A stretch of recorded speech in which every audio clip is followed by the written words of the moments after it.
Hello, I'm so excited. Hi, everybody. Elaine Williams here. I am with the Still Human podcast with my fabulous and amazing podcast partner, Kathy Keegan. It is February 16th, 2021, the winter of our discontent. Anyway, so excited to be here because I know we're going to laugh, we're going to have fun, and we have an amazing guest for you. So just want to welcome you. If you're just joining us, we're so delighted that you're here. We started this podcast because we wanted to take a comedic look at life and coaching and being an entrepreneur and peel back the curtain behind coaching and the big masterminds, because Kathy and I had been in a bunch and we were like, if only we had known this one thing. And so we wanted to, share. And the name is Still Human because even though we're both amazing coaches, sometimes we have to get help for ourselves. So welcome. And Kathy Keegan is this amazing coach her mission is to end needless workplace suffering. And she helps people deal with their bosses. And if you work for yourself, that can be just as challenging. So good morning. Good morning, Elaine. It is so good to see you. We had about a foot of snow here in Chicago last night, so it's finally living up to its reputation.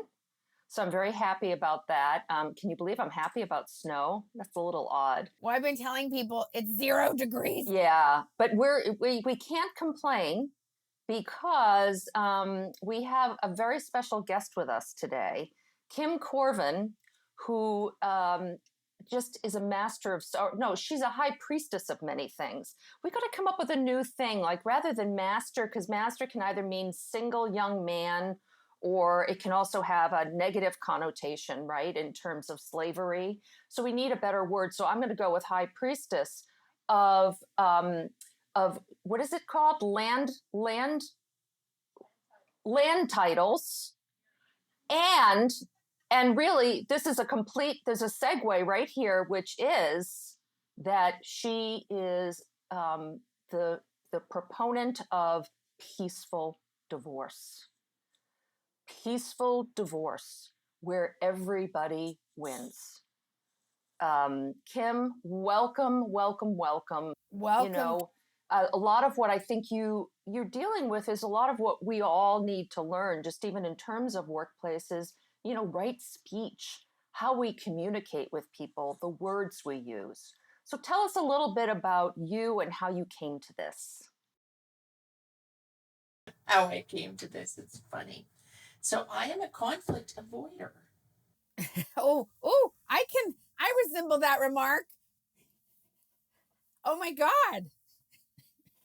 So I ended up dating this fellow who, when he proposed, my entire body screamed, say no. And I'm like, we're 8 hours from home. That drive is going to be super awkward. Well, how bad could it be to say yes?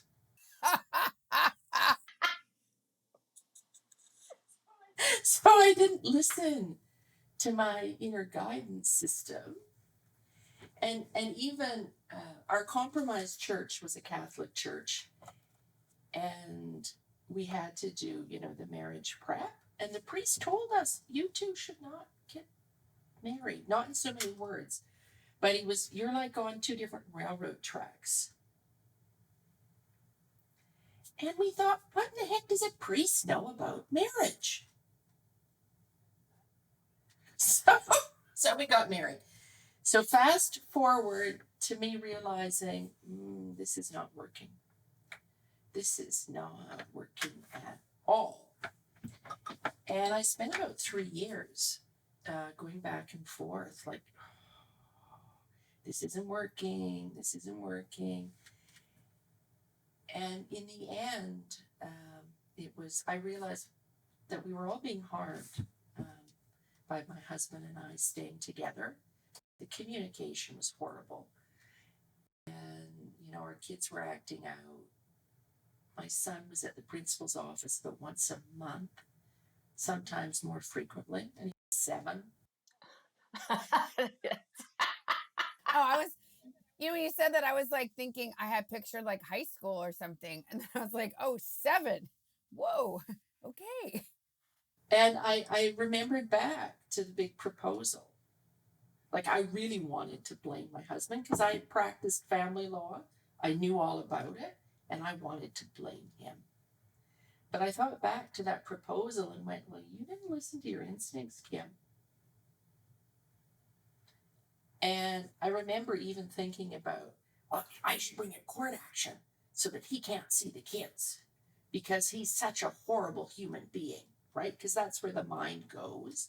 And I'm like, Kim, you've never said anything about any of this to anyone. A judge would just laugh at you and say, this is a power play and get out of town. So it was like, well, I said yes. And that really started to shift things. The other thing that had happened was when I had practiced family law, I had done one child protection case where I represented mom, and mom had found a social worker to support her. And the social worker always said, you know, kids love their parents no matter what. Doesn't matter what the parents do, children love their parents. And that had kind of, it stuck with me. And so when I was thinking about ending my marriage, my goal was just that my children would have the best relationship possible with their dad. I was confident that they would have a good relationship with me, for whatever reason. And it was just that they'd have a really good relationship with their dad. So that was how I set out. And that transformed how I approached it. Because when you're wanting your children to have a good relationship with the other parents, you know, for me to have said, you're a loser, you're this, you're that, to attach all these labels and to have had it all blown up, would not have worked. No, and we know of many cases where that is the case. And it's such a brilliant, brilliant point that it is about, you have children. And so, yes, the children are going to love both parents. They just are. You know, and that often is later on in the equation. Of course, you have all these understandable emotions, you know, the fight or flight, the being angry, you know, I used to believe that you had to be angry in order to make a decision to say no. Yeah, me too. The conflict avoider. I'm like, what? You don't have to be angry? Really? Are you? Well, I love this story, and I guess, you know, I'm a child of divorce, and Kathy may wish she had been a child of divorce. No, I'm just totally kidding. I like to infuse humor every chance I get when I'm with this woman. But I love what you're saying, Kim. You know, I did work with Debbie Ford, who wrote Spiritual Divorce, and I did the training, and people were like, Elaine, you can't coach that. You've never been married. And that is a good point. But I went through a mediation with lawyers in spite of not being married. Now that takes a special talent. But anyway, my point is that's so beautiful, Kim, because I think you have to have a certain level of maturity that I can't imagine the pain and the trauma. But if you're so in your own stuff, you can't, I think sometimes people have a harder time thinking about what's good for the kids truthfully, right? Well, what happens in the legal system, because we're all based on the British system. You're based on the British system. I'm based on the British system. Divorce in the British system, like, it is just civil law. And in civil law, it is about, you know, I'm gonna wait for you to sue me. And I'm not gonna give you any information until I absolutely have to. And I'm going to say, I'm going to defend vigorously, and defending vigorously means I take zero responsibility. You are 100% responsible for this. So if it's a car that I bought from you, Elaine, and it turns out to be a lemon, and I'm saying, Elaine, you did not take care of this car, it's not really personal. But when we look at this is somebody you loved, because it's the same framework for divorce. Okay? So this is somebody you once loved, and you're saying, oh, this person who I once loved did this wrong and this wrong and this wrong, and it's the world's worst parent because of X, Y, Z. You can see how you get World War III really quick, and how the trauma just escalates, and why people spend so much money, and they're traumatized for years. But it's the whole system, right? Like when people get married, you get engaged, and the first thing you do is not go out and buy a marriage license. You do not deal with the legality first. You plan the life event first. Yeah, you plan the event. And you have a goal, and it's all like life, how you handle life. And when we look at divorce, for some reason we say, oh, it's this big legal issue. I need this legal professional to help me because, you're feeling like a failure. But really, if you approach it like a life event and go, oh, where do I want to be in 6 months' time? How do I want this experience to be? Because the only thing the court really needs to decide is ending the marriage.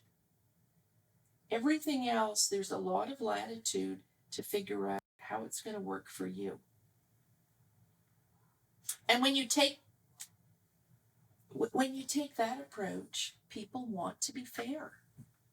It's way cool. I love that.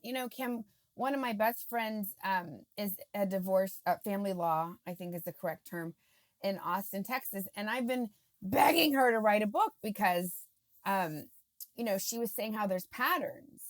And I just want to say, I have never had the guts to get married. So I just want to be like, I am not judging anybody, because I have been invited a couple of times, and I just, for whatever reason, I did trust my gut, even though I am so conflict averse, but it's not about me today. But anyway, I was begging Kathy, can you please write a book? Because I'm sorry, not this Kathy, but my it's such a good name, Kathy. I have like 10 Kathy friends. And so she was saying how there's a pattern, how, you get swept away in the planning of the wedding, and then there's a baby or two. And then a lot of times once the baby becomes a toddler, people look at each other and go, oh yeah, no. Like there's a certain, and then sometimes when the kids get through high school, the parents go, okay, we made it. Peace out, and I feel like there's so much pain and trauma and shame and self-judgment and self-hatred on top of all of this stuff. I feel like if the average person knew, oh, this is a pattern, if we could study this before we go into it, right? Like, and what takes, the skills you take to get married are very different than the skills it takes to stay married, I would imagine. Anyway, any thoughts on that? It's interesting because we plan the event, we plan the big day. In terms of married life, and they live happily ever after. Right. Who's gonna clean the kitty litter? It takes no work. None. To live happily ever after.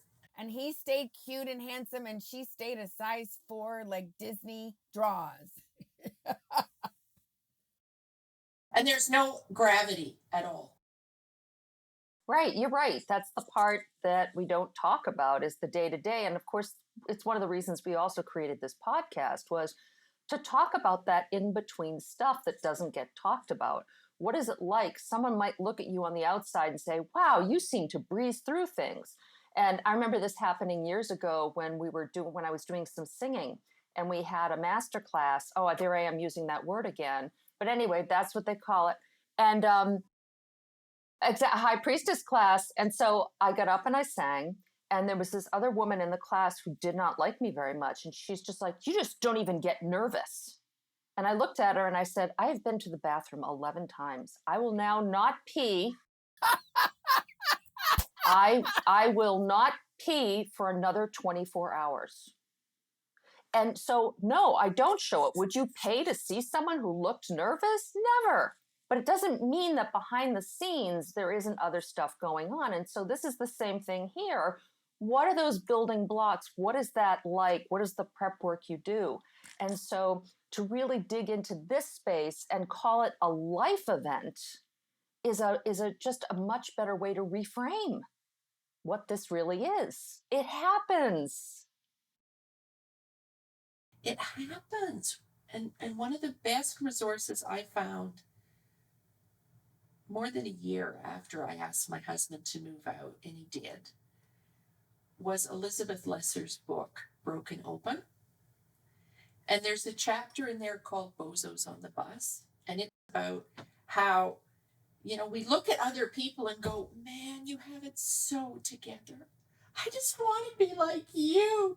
But in reality, that person's just a bozo on a different bus. Right. And having all the same things. That used to, it's also called comparing your insides to people's outsides. Right. I mean, there's a reason why if you go see a show, it's now been over a year since anyone was able to see a live show. But when you go to Broadway to see something, it's a well-oiled machine. They practiced. You're not going to pay to watch them stumble around and forget their lines, and so, but the work getting up to it. So for you, Elaine, when you're preparing for stand-up, there's a lot of work involved in that and a lot of, just things behind the scenes that we don't see. Absolutely. Kim, I want to thank you. And I can't wait to go see a show. Oh my God. Right. So Kim, I'm curious for the listeners who, like me, who maybe haven't gotten married, or maybe they're doing okay in their marriage, but I would love to hear more about, you said you're a conflict avoider. And I know that resonates so deeply with me. Can you tell us how obviously the pain became so much and you realized you were hurting your kids, but can you tell us, do you help people with that? Do you help people who aren't going through divorce? Like, how have you helped yourself get over that? I do help people outside of divorce, and it's really about honoring the other person and honoring the relationship. We tend to, when we're in conflict, to focus on, we're looking for everything that other person's doing wrong to reinforce our position. And I remember once I worked with farmers out doing adult education in a farm cooperative, and I worked with the elected officials, and we had gathered for a big meeting, and it was a big football game, Canadian Grey Cup, the day before. We're all sitting around watching, and no, Canadian football, but I'm knitting a sweater, and this one old farmer in his mid-60s, he looks at me and he says, and my sweater's green, shouldn't that be pink or blue? And I was like, what the heck do I do? And I just kept knitting. And later he said the same thing. And I gave him the death stare that I learned from Judo, competing in Judo. And I said, you have me confused with someone else. but I, so no passive aggressive there. In that example, you have me confused with someone else. So, but I had to work with this guy. And it was like, holy crap, how am I going to work with him? Because I was really mad. What I ended up doing, and this is long before divorce, was I focused on what could I learn from him. He was in my path for a reason. What could I learn from him? What I learned was he was the most fabulous individual at working with volunteers. He's the only person who I've ever known who, when a meeting is supposed to end, if they're in the middle of a discussion, he would end it. Because he had promised we'd start at this time and we would end at this time. He had the best turnouts ever because his people knew he respected their time. That's amazing. You know, that to me, I mean, meeting hygiene, man, that's my jam. I'm like, what? No. Yeah. And that shows respect. Go It ahead. shows respect. But it's about what can I, and when it's somebody who you have a longer term relationship with, I actually thought through my best memories with my husband. So when I told him that we needed to separate, I included some of those, like the fact that we once set up a tent in the living room and had the TV on a coffee table by the door and watched Grumpy Old Men. And my husband turned to me and he said, I've dated some real cows and you're not one of them. It's one of my best memories, because he's not a self-type devil. It was a compliment. Wow, you had me at you're not a cow.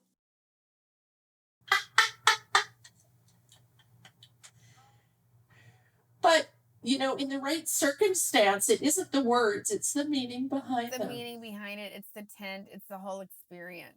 So it was just really, really a lovely, it's not what we think good memories will be. We think, oh, that's the flowers and the going to a show. But it's those little real moments when you're real together. So that was one of the things I shared with him. And I was able to say, that was 10 years ago before we were married. And we really haven't had any good memories since our honeymoon. And you're stressed and I'm stressed and we're not bringing out the best in our kids, and they deserve us to set a better example. I just think that's so, how do we help or support, or what is the support out there to help someone move from that initial stage of just being so angry? Because certain things can happen in relationships, and someone does have sort of what you might call righteous anger at something that happened, and sort of helping people deal with that, acknowledge it because it's very, very real, but also at the same time being able to say we still have to move forward. We still have to go on, and we may need to go on but apart. Well, and we can't change the past. Right, it happened. So why toss a lot of emotion back at it? Let's look at, I've heard that. That's the stories. I've heard that about couples therapy, where what happens there is you're spending a lot of time in the past, and so you're kind of regurgitating stuff and bringing it to light that is still painful, as opposed to saying, how do we move forward? Not without pretending it didn't happen, but there is that sort of marvelous middle where I think you can work from. Well, and let's face it, our society, we are encouraged to focus on the negative because then we'll buy more. That retail therapy, I don't go there. And I work as a mediator and I also work as a consultant. So I'll do the whole separate in peace with one person, even when it's coercive control, really ugly stuff, but to help people move forward. And I'm not this, oh, poor you've been through so much crap. I don't want to talk about the crap. The crap, it keeps you stuck. We look at, what did you like about this person? What are your best memories? It's like, if you can accept that the end of a relationship is like a death, if somebody in your family died, you wouldn't be in a eulogy. You don't talk about everything that went wrong, everything that person did. You gloss the person up. Well, I actually had someone who worked with me years ago. Somebody passed away very suddenly, and and people were very, very sad about it. But this person had worked closely with that person, was like, why is everybody saying nice things? She didn't do this, and she never talked to me about this. And I didn't know that, and I didn't know the other thing. And I said, I don't know whether it's manners or what, but we try to remember the positive. You can still have your moments that were hard for you, but the general gist of this is to celebrate who they were in life. But it was very interesting because she was being very, very real. She's like, I don't get this. What? This lady was a bitch. No, I love that. I mean, I'm thinking, I know we're talking about the gentle way, but I feel like forgiveness and being able to move on is one of the themes here. And, my stepmother was incredibly abusive, my greatest teacher. And I worked on her for I took her into every landmark course I ever did, and when she passed, I had my own ceremony to a tree. And believe me, I probably wrote 50 letters over the years, of different things. And I was always trying to work on my part. And then I finally got like, she's really, anyway, but when we led a memorial for her when she passed, everyone came into the circle and talked about what she was like before she got so sick. And it was just so beautiful. And I'm just wondering, I guess what I'm thinking about is that unconscious coupling. Do you feel like that you do a version of is it conscious uncoupling? Okay. Or unconscious uncoupling? Sorry, unconscious coupling is what I did in my 20s and 30s. Okay, that's that would be my entire. I'd make out with a guy, wake up in bed. Oh, I have a new boyfriend. Okay, cool. Awesome. Like, yeah, we're in Vegas. Okay, what's your name again? Okay, no, sorry. Yeah, conscious uncoupling is what I meant to say. It is, but the one thing that's different is I don't have law on a pedestal.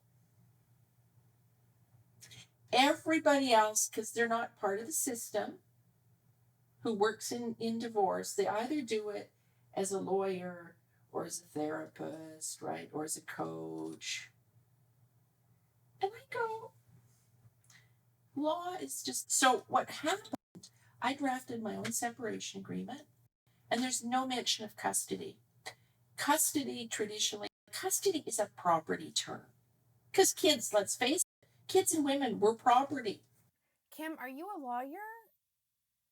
I'm not anymore, but I was for over 20 years. Yeah. Just to clarify, so you drafted your own separation agreement, and there's no mention of custody. It said I'm the primary caregiver. And my lawyer, because I needed a lawyer to sign off on it, and she's like, Kim, this is really bad. You need to mention custody, because when things go wrong, you're not going to be able to take it to court because you haven't mentioned it. And I'm like, we can't have custody. And I talked about the reasons why we couldn't have custody in the agreement. My former spouse, there'd be times when it'd be incredibly difficult for him to make a decision. And our son had a behavior issue that needed to get dealt with. So if it had been joint custody, any of my former spouse, if he couldn't make a decision and our son needed help, I couldn't have that. And my response wasn't to say, well then, I get to make all the decisions. No, because I knew that would not be fair to my former partner. And that would be a flag for him that would create fighting. Like, I knew if custody was mentioned, we would fight for at least 5 years, fight in court, and spend money we didn't have.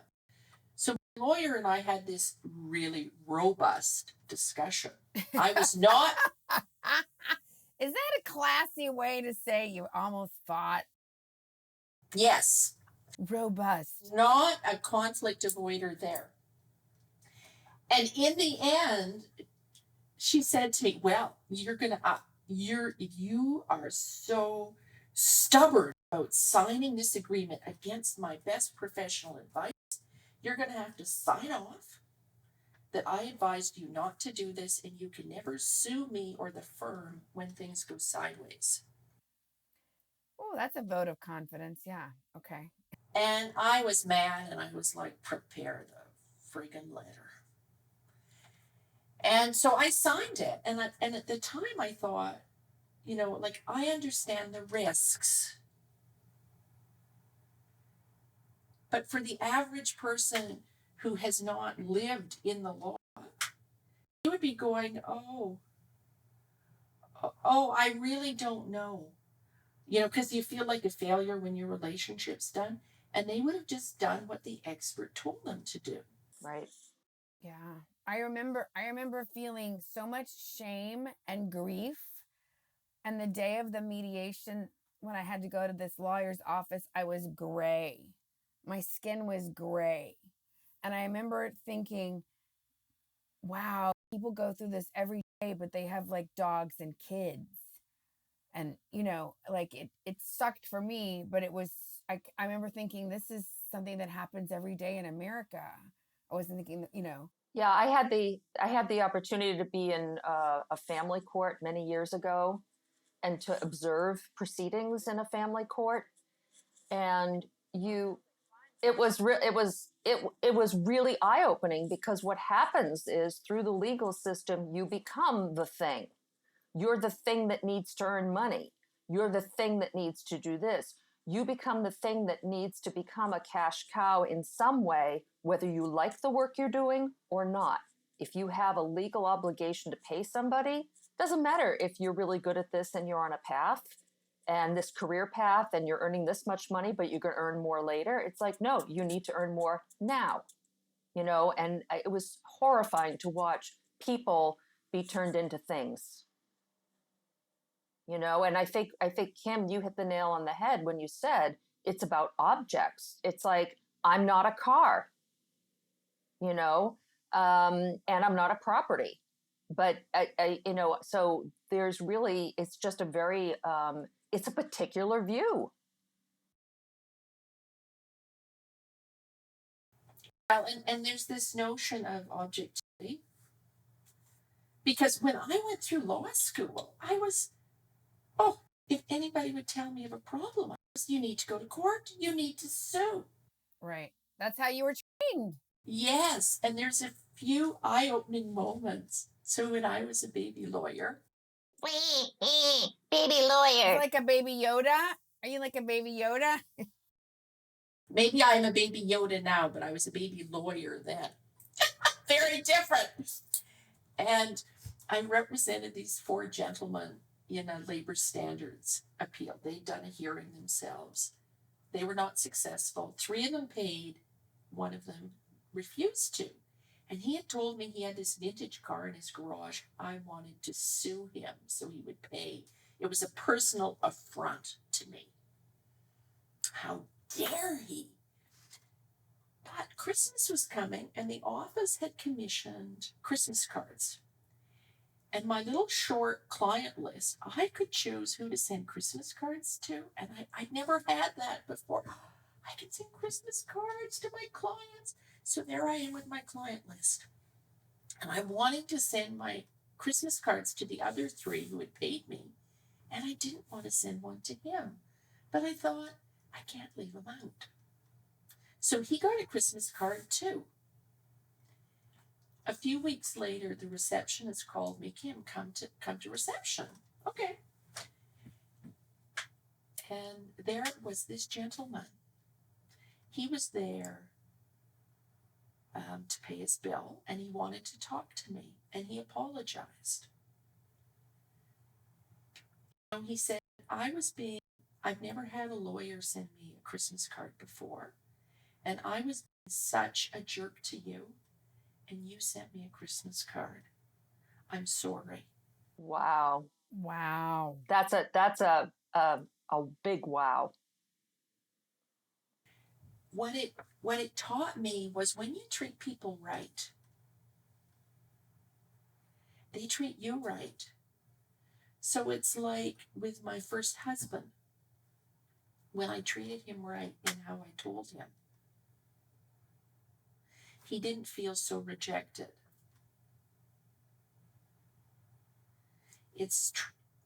it transforms. And the other thing about the legal system and people who, well, I just want a cheap separation agreement. You don't have to use a cookie cutter. It doesn't have to be, oh, the kids are 1 week with mom, 1 week with dad. Yes. And if you have somebody who makes lots of variation in income, usually, right, it's like Kathy said, you have to make the maximum. Well, what if you go, I've seen people go, okay, we're going to use this amount as a base to calculate support, but then every 6 months or every year we're going to look at how much actually came in, so there's a lump sum top up. Yeah, so it's about being fair, it's about being respectful, which can be hard when you're in that emotional state. And I think, it's a good reminder that when you are in a highly emotional state, which we all go into, right? Fight, flight, freeze, faint. Fight, flight, freeze, faint, school of decision making. And when you're in that moment, right, the only thing you can do is say no, or I don't know, or run. And so that's not a moment to have any kind of negotiation. So it's kind of moving beyond that. And if you can find someone like Kim, then I think, it just has such a respect for the humanity in the process. And, and it puts people back into the equation, I think. And I think people, if you give them a chance to act well, they will. That's a powerful message. I love that. Well, and Kim, I just love your message, and I love that you were a conflict avoider. And I love that story of like, oh, an 8-hour car trip. I mean, I said yes to being engaged because I was on top of a Mayan temple, and I felt like I really don't have much of a choice here. My body was going, no, but my head was going, well, it's what you want. Well, which I've learned after, 30 more years or 20 more years of like, don't trust that voice. But I love that you've made a whole career out of it and that you're teaching others. So if people want to know, so you help people, you help people learn how to deal with conflict. You help people go through mediation, and then you coach other people if they just want to work on being better with conflict. Well, I don't call me a coach because I'm very directive. Okay. Are you a director? She's a consultant. Yeah. Because I talk with people and it's like, oh, here's what you need to say. Here's what you need to do. I do free webinars. Like the last one was about the art of the difficult conversation. And I've started kind of calling myself a relationship mechanic because, well, when you have a car, if you see a puddle of oil under your car, you go, oh, I need to deal with it. Whereas if that was your relationship, you would just go, oh, I don't think that's going to cause any trouble. I'll just keep going. Until the car is knocking and shaking, and I love it. I love it. I love it. So if people want to know how do they get a hold of you, if they want to be on your list to hear about getting better with conflict and mechanics and oil changes. So I offer a free 20-minute session, exploration.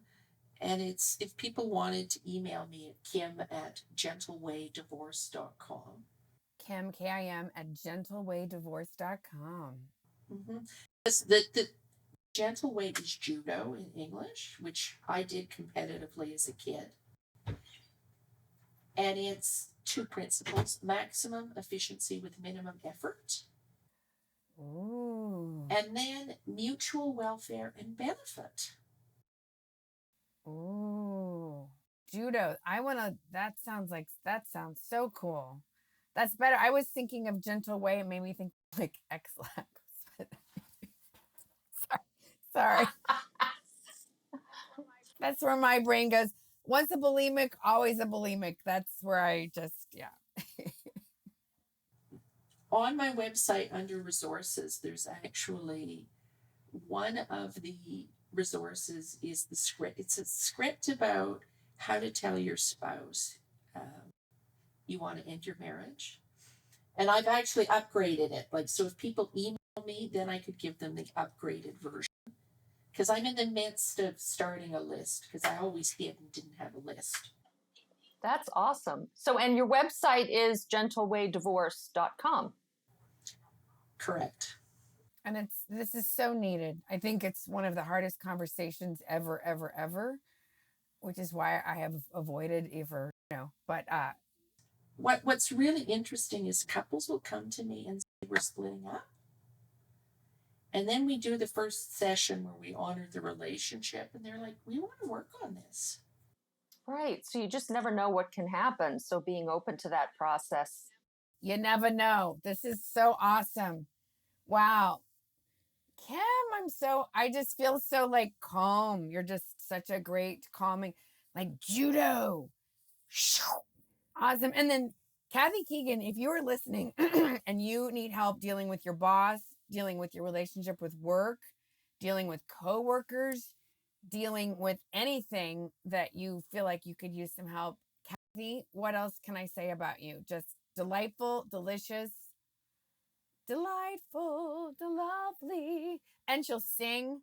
She's got a gorgeous voice. She's excellent. And how do people find you, Well, Kathy? it's funny. You should mention that. It's KathyKeegan.com.